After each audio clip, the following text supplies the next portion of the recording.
I'm Gabriela Fresquez, and this is Radar 2021.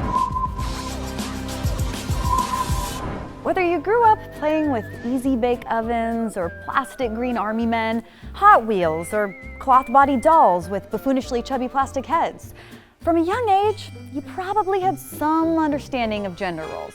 You know, society's generations-old expectation about how we're supposed to speak, act, dress, earn a living, all based upon our assigned sex. Nice nose. Thanks. Let's test it. Close your eyes.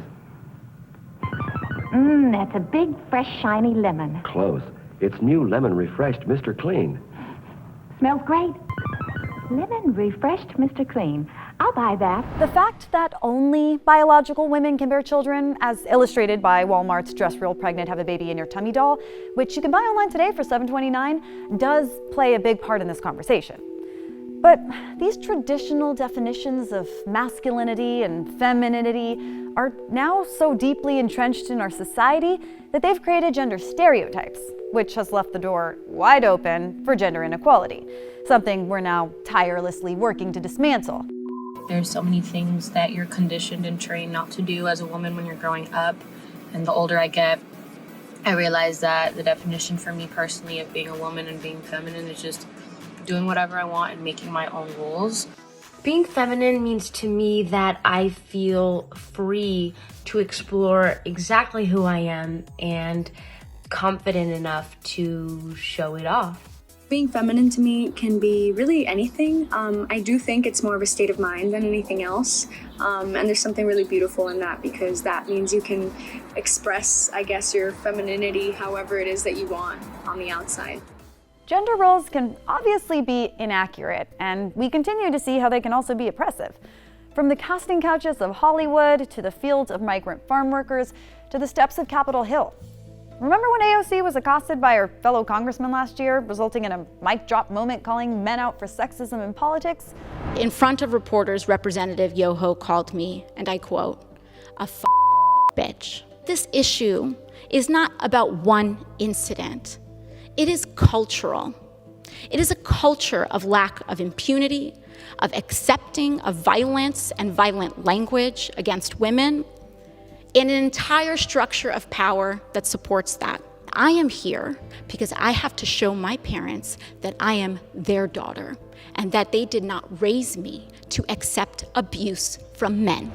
And only recently was there a long time coming reckoning in Hollywood with both the Me Too and Time's Up movements, both of which resulted not only in a heightened awareness of the scope of the problem, but in actual systemic changes throughout the industry. But when we think about what it would take to dismantle gender roles in Latinx communities, things get a little complicated, since our cultures are steeped in traditions that reinforce gender stereotypes. Ladies, ever been told, ya te puedes casar, after cooking a half-decent meal? Exactly. Machismo is a construction that it's sort of a celebration of the masculine in Latinx culture, right? Of hyper-masculine behavior, hyper-masculine sexuality, hyper-masculine bodies, hyper-patriarchal sense of who has power in families, in the workplace. Machismo is sexism. It's sexism in English, machismo in Spanish. But it's all embedded and comes from a patriarchal society that favors men and privileges men legally and culturally and in other ways, especially allowing for double standards. Machista attitudes have been tolerated, even celebrated, for generations both within Latinx culture and beyond.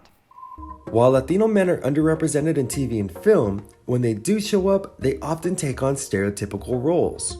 Playing criminals or blue-collar workers like law enforcement, roles that often exude machismo, like the gangster stereotype, which you can trace back to West Side Story. And it's still relevant years later. One report found that 50% of Latino immigrant characters were portrayed doing unlawful things like murder, drug dealing, or human trafficking. And then there's the role of the Latin lover, a stereotype that's part of the macho image which hypersexualizes Latino men. There's even a whole movie that pokes fun at the trope.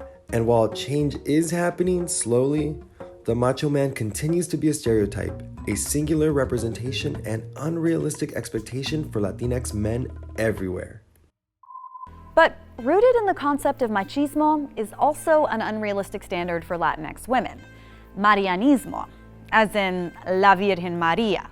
The expectation that women be virginal, saintly, selfless, and subservient, and it's doing just as much harm. Personally, I'm still working through a whole bunch of Catholic guilt due to my failure to meet any of the aforementioned virtues. Viene precisamente de esta comparación con la Virgen María. En realidad creo que es un tema que escuchamos mucho menos que la contraparte, si queremos llamarla así, que es el machismo, ¿no?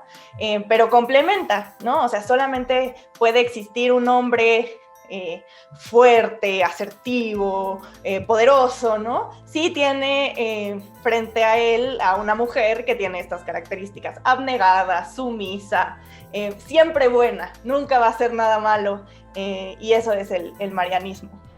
Thanks for watching Radar 2021. Please like, subscribe, and comment down below and let us know what issues are important to you. Because let's be honest, there are a lot of issues to choose from. So many.